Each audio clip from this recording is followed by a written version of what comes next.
한 주간 동안도 평안하셨습니까? 아멘. 네, 하나님의 또 평강의 은혜, 샬롬의 은혜가 이번 한 주간 동안도 여러분과 함께 하시기를 또 기도하면서 우리 함께 이제 애굽으로부터 나와서 광야에서 하나님을 만나고 이스라엘 백성들이 이제 하나님께 광야에서 사회를 이루고 살아가야 하기 때문에 몇 년 살았죠? 꽤 오래 살았죠. 꽤 오래 살았죠. 네네. 네, 40년을 살았는데 어우, 40년 동안 살아가면서 하나님이 법 규정들을 제공해 주시게 되는데 오늘 두 번째 시간입니다. 자, 오늘 두 번째 시간을 맞이하면서 오늘 또 새롭게 우리 소희 자매님을 잠시 대신해서 우리 또 새로운 얼굴이 오셨는데 우리 황란 자매님 잠시 먼저 좀 인사 좀 나눠 주실까요? 안녕하세요. 와. 너무 좋아하시는 것 같아요, 신정자님. 이게 원래 환영을 해줘요. 네, 그렇죠. 네. 제가 잘 보여야 앞으로 묻어가기 때문에. 네. 소개 좀 잠깐 좀 부탁드릴게요. 저는 하나님의 사랑을 사모하는 네. 배우 황란입니다. 성경을 어떻게 자주 좀 접하고 계셔요? 어떠세요? 그냥 매일 큐티 할 매일 때 큐티하고 묵상하거나 아니면 그냥 어플이나 SNS 같은 네네네. 데서 성경 구절 같은 거 찾아보고 네네. 잘 오셨습니다. 이곳에서 성경이 쏙쏙 들어갑니다.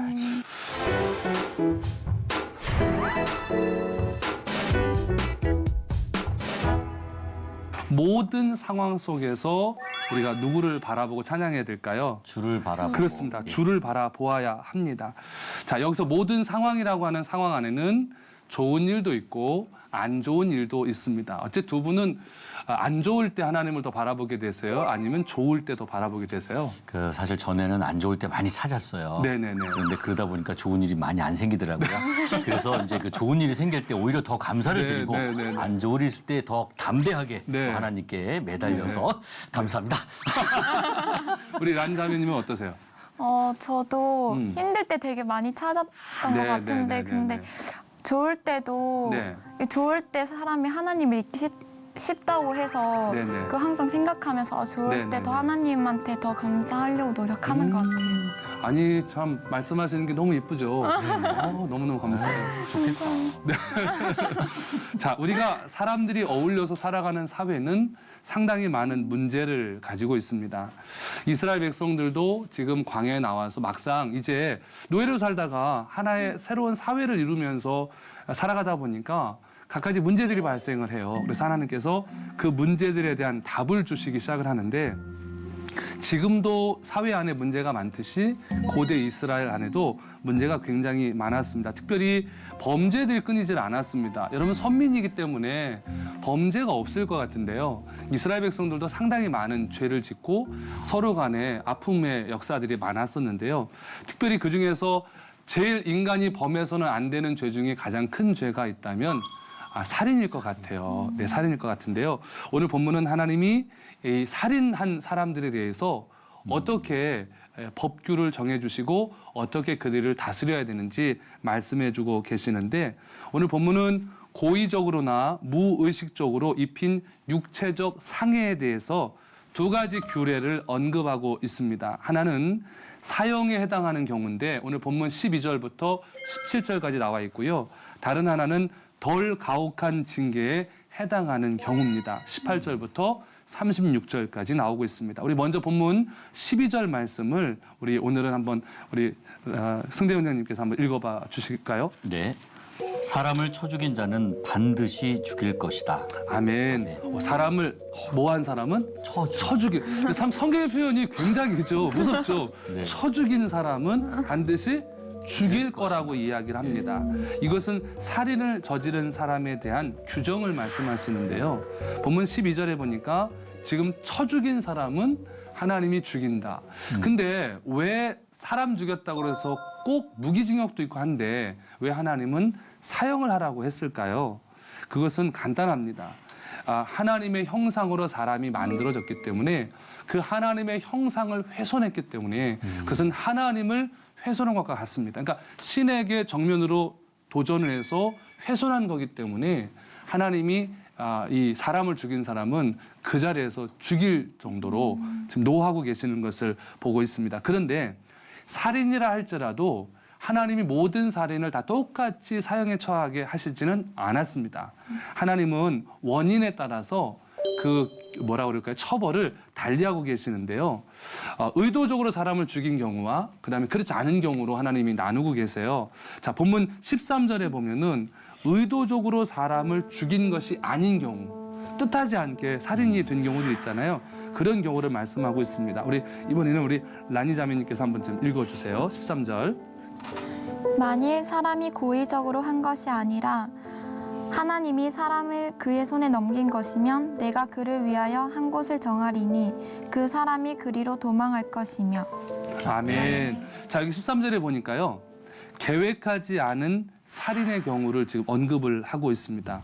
원래 구약 성경의 법은 고의적인 죄와 비고의적인 죄로 구별을 하고 있습니다. 여기 보니까 나 하나님이 사람을 그의 손에 넘긴 것이면이라고 하는 번역인데요. 이 번역 원문에 보면 아 헬로임 이나 레야도라고 하는 히브리 원문인데요. 여기에서 이나라고 하는 말이 만나도록 허락하다, 만나는 원이 되다라는 뜻을 가지고 있습니다. 그러니까 뭐냐면 계획하지 않은 살인이라 할지라도 그 살인을 허락하고 그 살인을 접하게 한 분은 하나님이시다, 이런 말입니다. 그러니까 의도적이지 않았어요. 사람이 죽었어요. 그것도 하나님과 관계가 있다 없다? 있다는 이야기를 지금 하고 있는 거예요. 여기서 그의 손은 사람을 죽인 사람을 가리킵니다. 그러니까 사고나 과실 등으로 인해서 비고의적으로 사람을 죽인 경우를 말하고 있는데, 이런 경우라 할지라도 하나님이 이것을 허락하셨다는 이야기가 되는 겁니다. 어떻게 하나님 이것을 허락하셨다고 성경은 표현하고 있을까요? 마태복음 10장 29절에 보면 하나님이 허락하시지 아니하시면 참새 한 마리도 땅에 떨어지지 않는다라고 하는 말씀과 매칭되는 겁니다. 이 땅에서 일어나는 모든 일들 우연 같아도 하나님께서 그것을 알고 계시고 허락해 주셨다는 이야기가 됩니다. 그래서 그럼 어떻게 해요? 하나님이 허락하셨는데 뜻하지 않게 내가 사람을 죽였어요. 두 분 만약에 이 입장이라면 어떠실 것 같으세요? 어떻게 행동하실 것 같아요? 당황스럽죠. 만약에 지금 우리가 네. 녹화를 하고 있는데 네. 가정입니다. 네. 우리 승대 형제님이 란자매님을 어떻게 하다 툭 쳤는데 죽었어요. 그러면 하니 어떻게 하고. 행동하실 것 같으세요? 도망가야죠. 어디로 도망가실 건데요? 경찰서로. 경찰서. 여러분, 비고의적으로 사람을 죽인 경우에 하나님은 도피성으로 도망갈 수 있도록 배려를 하셨어요. 이스라엘에는 도피성들이 몇 개가 있었는데요. 네. 근데 그곳에 들어가 숨으면 보호를 받았어요. 살인자라 할지라도. 그러니까 우리 하나님이 굉장히 어떻게 보면 인권적이신 걸 볼 수가 있습니다. 그러면 아니 이 사람이 사람 죽이고 왔는데 고의적인지 비고의적인지 어떻게 아느냐. 우리가 이제 그게 궁금할 수 있잖아요. 이것은 모세의 재판을 통해서 가려집니다. 그래서 만약에 고의적인데 도피성으로 숨어들었다. 그러면 그 사람은 이제 사형에 해당이 되는 거고, 만약에 비고의적이었다 그러면 그 도피성 안에서 보호를 받으면서 살 수 있도록 하나님 축복을 하셨습니다. 자, 다시 본문 14절 두 분이 같이 읽어주세요.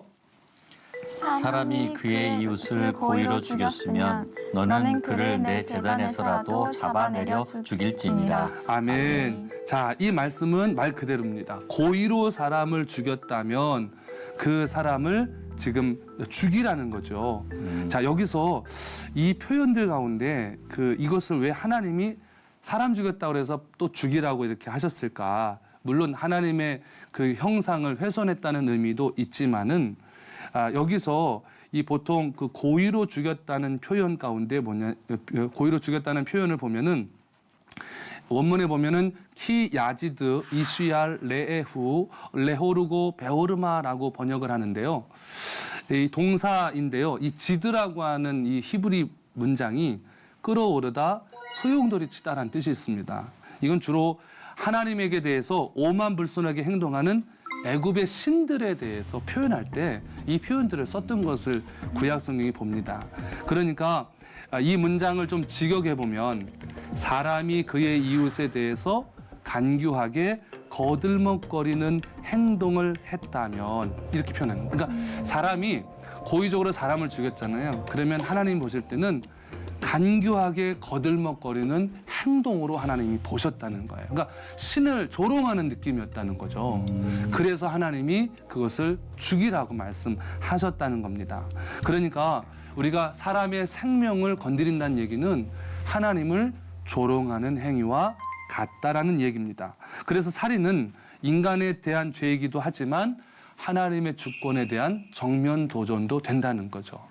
자, 성경은 아주 이 생명을 귀하게 봅니다. 너무 귀하게 보기 때문에 여러분 부탁드립니다. 절대 살인을 해서는 안 되십니다. 안 돼요. 네, 안 돼요. 네. 안 돼요. 자, 그런데 이 성경에서는 살인을 고의적인 살인, 과실치사, 소가 뿔로 받아 죽이는 경우 정당한 살인으로 구분을 했습니다. 그렇다면은 어떤 경우를 고의적인 살인이라고 보고 있을까요? 자, 기준을 성경이 3가지 제시합니다. 첫째, 살인자가 잠복해서 기다렸으면 그것은 고의적인 살인이 되는 거예요.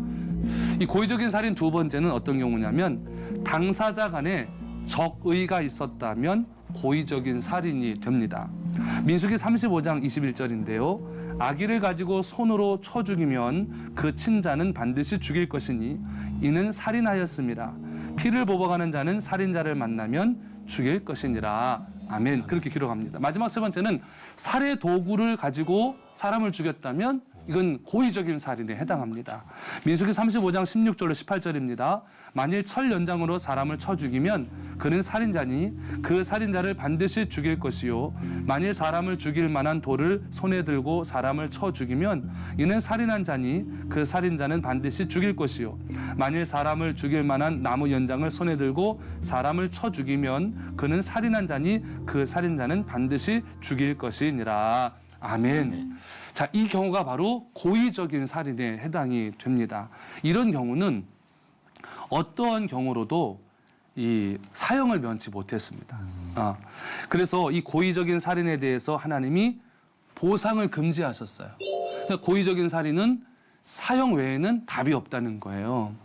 그런데 여러분, 하나님이 사랑이 많으시고 은혜가 풍성하셔도 고의적인 살인에 대해서는 절대 하나님이 관용을 베풀지 않으셨다라는 것을 우리가 볼 수가 있습니다. 자, 이스라엘에는 많은 율법들이 있어요. 그 율법들은 여러분 아시지만 굉장히 좀 딱딱하기도 하고 어렵잖아요. 그런데 율법의 정신은 하나님의 사랑을 우리에게 이렇게 나타내 보이시는 거기 때문에 지금도 이 율법 정신은 살아있습니다. 다시 말해서 지금도 이 하나님이 고대 이스라엘 사회에 주셨던 이 법들이 우리에게도 그 정신만큼은 적용된다. 그러니까 고의적인 살인을 해서는 될까요? 안 될까요? 안 돼요. 안 된다는 겁니다. 네. 잘하셨습니다. 자, 이제 본문 15절 말씀 한번 보겠습니다. 15절 우리 승대 형제님 읽어주세요. 네. 자기 아버지나 어머니를 치는 자는 반드시 죽일지니라. 아멘. 아우, 계속 쳐 죽이는 얘기가 나오니까 오늘은 굉장히 좀 그렇죠? 좀 심란한데요. 부모를 때린 사람도 어떻게 되느냐? 죽이라는 거예요. 지금 우리나라 같으면 뭐 부모님 때렸다고 그러면 뭐 죽이기보다는 뭐 징역 몇 년형 이렇게 하는데 지금 여기서 부모를 때린 사람은 죽이라는 겁니다. 그렇게 하나님이 그 부모님을 사랑하시는 걸 알 수 있어요. 왜냐하면 하나님 우리에게 영적인 생명을 주셨고 부모님 우리에게 육적인 생명을 줬잖아요. 근데 우리는 영과 육을 다 같이 가지고 있기 때문에 하나님이 우리 부모님을 소중히 여기셨어요. 그러니까 부모님 여러분 때리시거나 치시면 구약 같으면 그 자리에서 사형입니다. 자, 다음에 16절 보겠습니다. 우리 란 자매님께서 한번 읽어주세요. 사람을 납치한 자가 그 사람을 팔았든지 자기 수하에 두었든지 그를 반드시 죽일지니라. 아멘. 아멘. 자, 이건 뭐냐면요. 유괴에 대한 거예요. 네.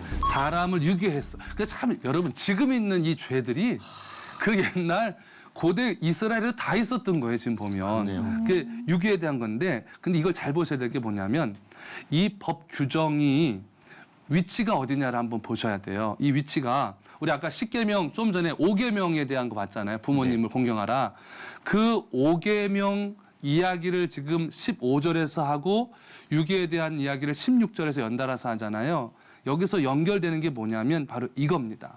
유괴는 다른 사람의 부모를 공경치 않는 죄에 해당한다는 거예요. 우리가 생각할 때 유괴는 생명을 유괴했으니까 그게 죄라고 생각하죠. 그것도 죄지만 성경은 그 유괴를 하는 바람에 그 사람의 부모도 아픔을 겪잖아요. 근데 그가 나의 부모는 아니지만 그도 나와 같은 부모 위치잖아요. 그러니까 우리는 다른 사람의 부모님도 공경하라는 거예요. 그러니까 유기했다는 얘기는 뭐냐면 너희 부모 마음 아프게 한 거와 같이 너는 큰 죄를 저질렀다. 이렇게 이야기해요. 이게 그런데 문제가 되는 것은 출애굽기 20장 21절에 보면 내 부모를 공경하라. 그리하면 내 하나님 여호와가 내게 준 땅에서 내 생명이 길리라. 아멘. 아멘. 이 말씀이 사라지는 거예요. 생명이 길어진다고 그랬잖아요. 그래서 결국은 여러분 유괴를 하잖아요. 그러면 다른 부모님의 마음을 아프게 했기 때문에 그도 사형입니다. 그러니까 여러분 어디 가서 막 유괴하시고 그러시면 안 된다는 이야기를 성경이 지금 하고 있는데 또 이 말씀은 8계명이 있어요. 8계명하고도 연결돼요. 8계명이 뭘까요? 네 이웃의 내 이웃에. 이웃의 뭐. 재산이나 아내를 탐하지 마라. 와, 잘하셨어요. 잘하셨어요. 아, 예. 네, 도둑질하지 말라는 예, 말씀인데 이거와도 연결되는 거예요. 그러니까 유괴는 도둑질하고도 연결되고요. 네. 부모 공경하고도 연결되는. 그러니까 지금 우리가 보는 유괴하고 하나님 보시는 유괴는 굉장히 범위가 넓은 것을 볼 수가 있습니다. 자, 그다음에 17절 우리 두 분이 같이 한번 읽어주세요.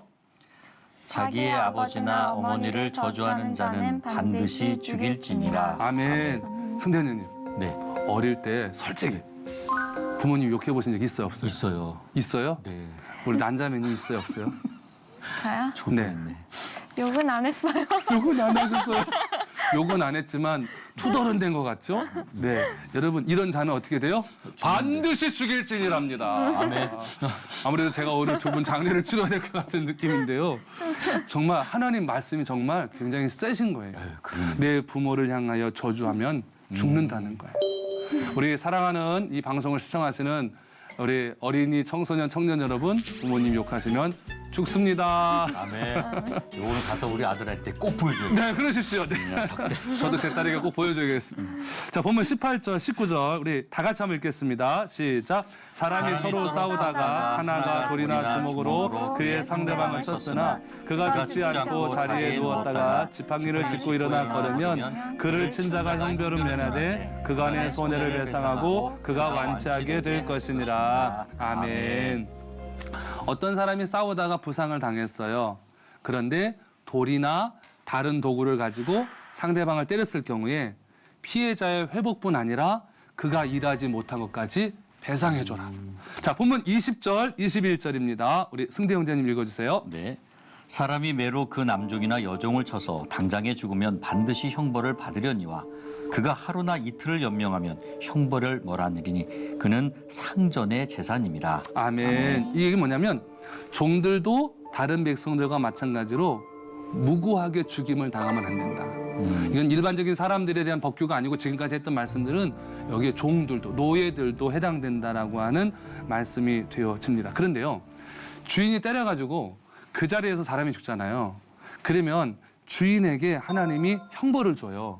근데 만약에 주인이 종을 때렸는데 종이 쓰러졌잖아요. 근데 하루 이틀 살아있다 죽어요. 그러면은 주인에게 형벌이 안 가해집니다. 왜 그런 줄 아세요?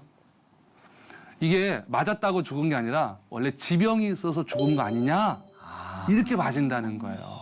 자, 다시 우리 본문 22절로 25절 우리 란자매님께서 한번 읽어주세요.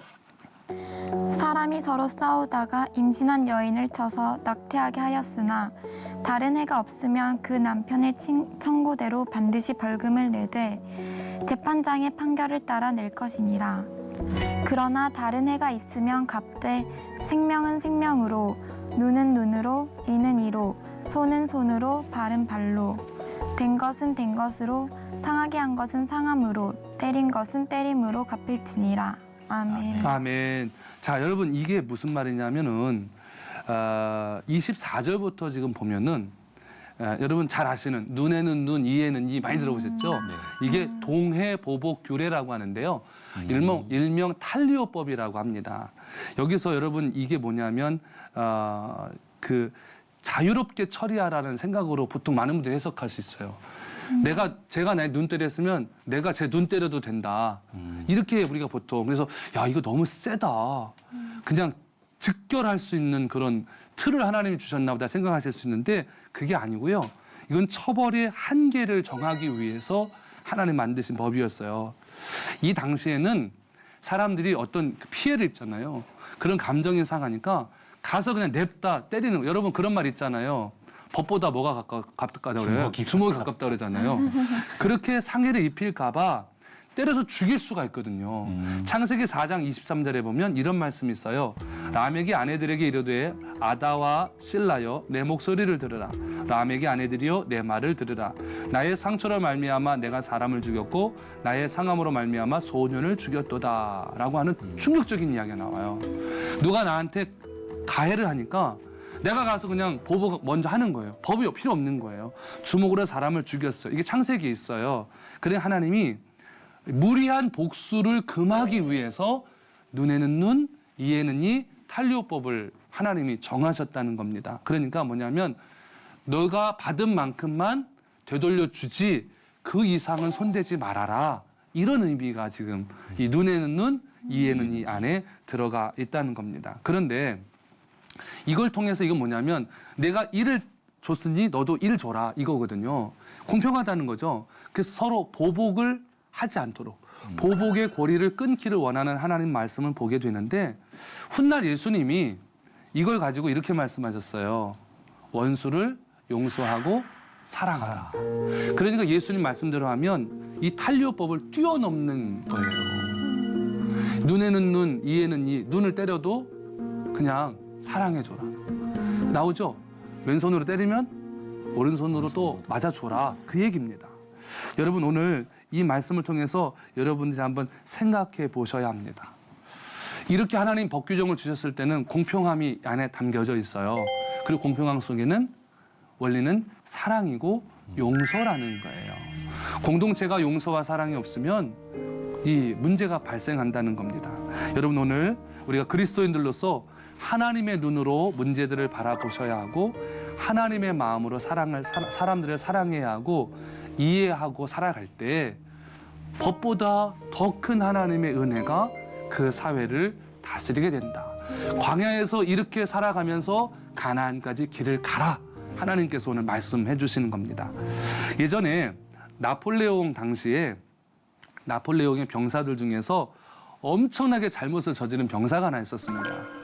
사형을 당해야 되는데 이 어머니가 그 사형 집행 전날 찾아온 거예요. 나폴레옹을. 찾아와가지고 아들에게 은혜를 베풀어 달라고 이야기해요. 그 나폴레옹이 뭐라 그러냐면 당신의 아들은 은혜를 입을 자격이 없습니다라고 딱 자릅니다. 그런데 그 엄마가 물러서지를 않고요. 당당하게 이렇게 말합니다.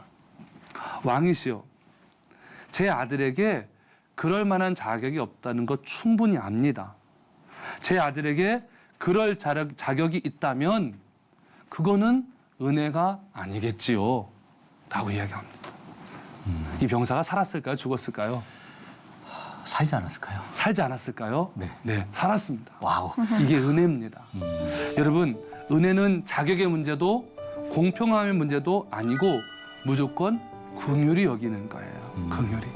하나님이 지금 공평하게 살아가라고 광야에서 이런 법규를 주셨지만 예수님 말씀으로 비춰볼 때 이 법규는 그 안에 사랑이 있어야 되고 그 사랑은 결국 은혜를 받았기 때문에 우리가 억울하게 왜 나는 맞았는데 사랑해야 돼요? 라고 묻는다면 너는 은혜를 받았잖아. 그러니까 너도 나누어 줘라. 은혜라고 하는 것은 큰 파도가 모래 위에 적신 낙서를 한 번에 덮어서 없애버리는 것 같은 것이 은혜입니다. 그 은혜, 바로 예수 그리스도의 피 흘림이 바로 은혜를 만들어내고 피 흘림이 우리의 죄를 다 덮었습니다. 여러분 오늘 이 은혜를 우리 성도님들이 체험하면서 살아가는 겁니다. 법도 중요합니다. 그러나 법보다 더 큰 것은 사랑과 용서와 은혜입니다. 여러분이 그렇게 사셔야 됩니다. 우리에게 그 은혜를 먼저 예수님이 우리의 죄를 덮어주셨기 때문에 우리도 덮는 겁니다. 자, 우리 두 분도 정말 행복하게 이 한 주간 덮고 한번 살아가 보세요. 네, 사랑을 네네. 덮으면서. 사랑을 덮으면서 좋습니다. 여러분 한 주간 동안도 그 은혜 누리고 사시고 우리 다음 주에 기쁜 모습으로 다시 뵙겠습니다. 감사합니다.